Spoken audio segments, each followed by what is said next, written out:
that's a landmark for the Bisons and this town. And people have plenty of stories about the Bison turf, including Randy Mulder of Fargo. He was among the many people who watched this afternoon as NDSU's unofficial watering hole was destroyed by flames and smoke.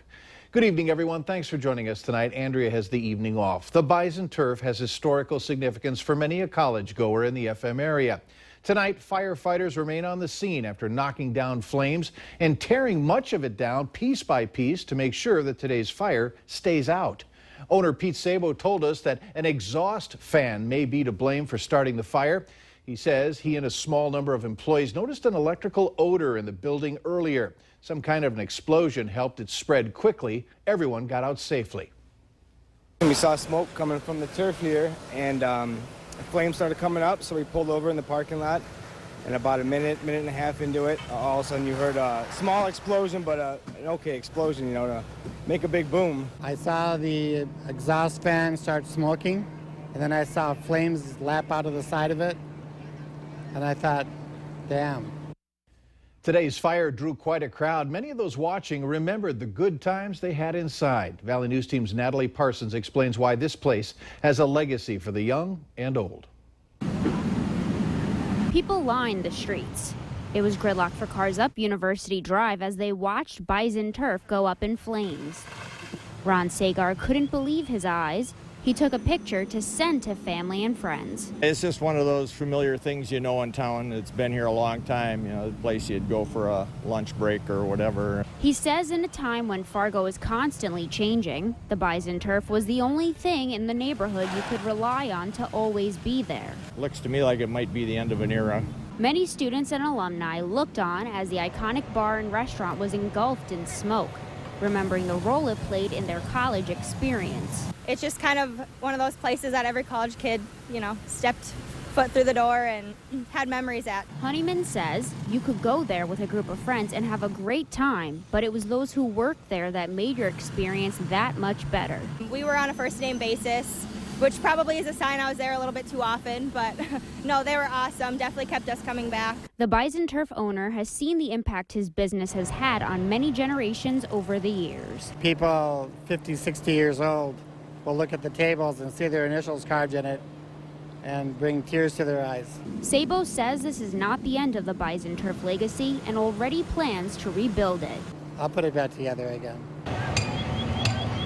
In Fargo, Natalie Parsons, Valley News Live.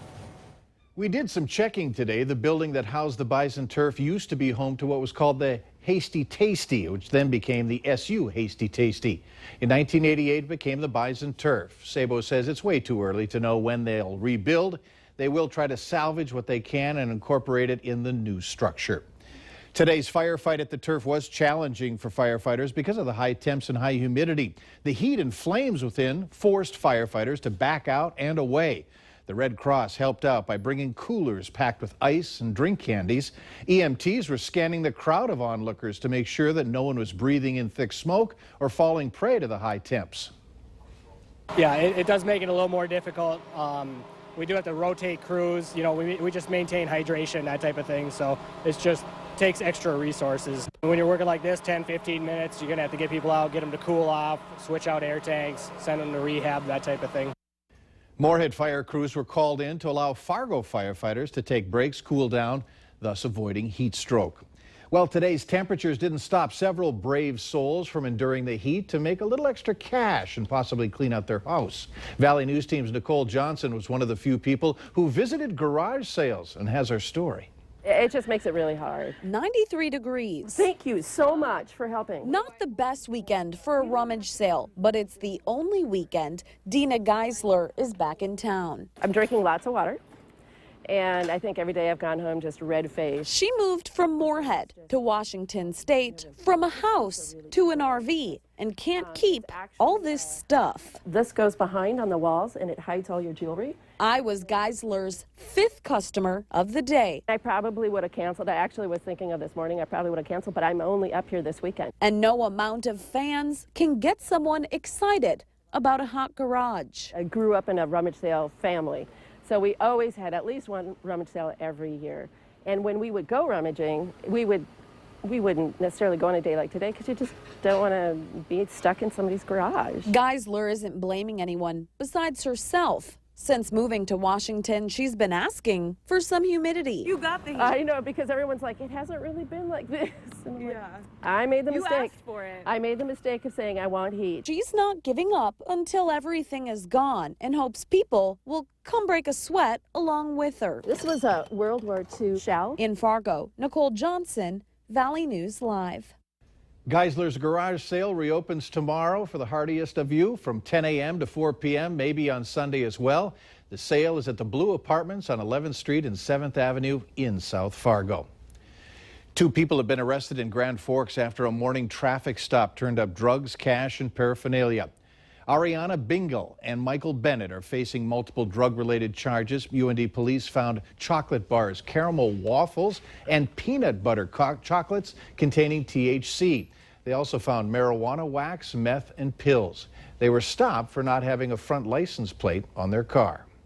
Since it's Friday, it's time to take a look at this week's Valley's Most Wanted, and police say this individual, 22-year-old Amar Kovakovic, is wanted for felony forgery and counterfeiting. Call your local law enforcement agency if you have any information on the whereabouts.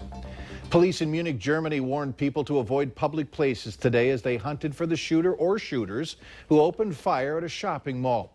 At least 8 people were killed, others wounded in a rampage described as suspected terrorism. Police and media reports say that a local resident told them a eyewitness to the shooting captured the aftermath on video and was friends with one of the victims. He said he saw people running around in terror, fear in their eyes, and saw people shivering and crying. The wait is finally over. Hillary Clinton has picked Virginia Senator Tim Kaine to be her vice presidential running mate. Clinton announcing her choice via Twitter this evening during a 2-day swing through the key battleground state of Florida. Senator Kaine has been widely viewed as the front-runner for the #2 spot for days and appeared with Clinton on the campaign trail earlier this month in his home state. Kaine will make his debut as Clinton's running mate during a rally in Miami tomorrow.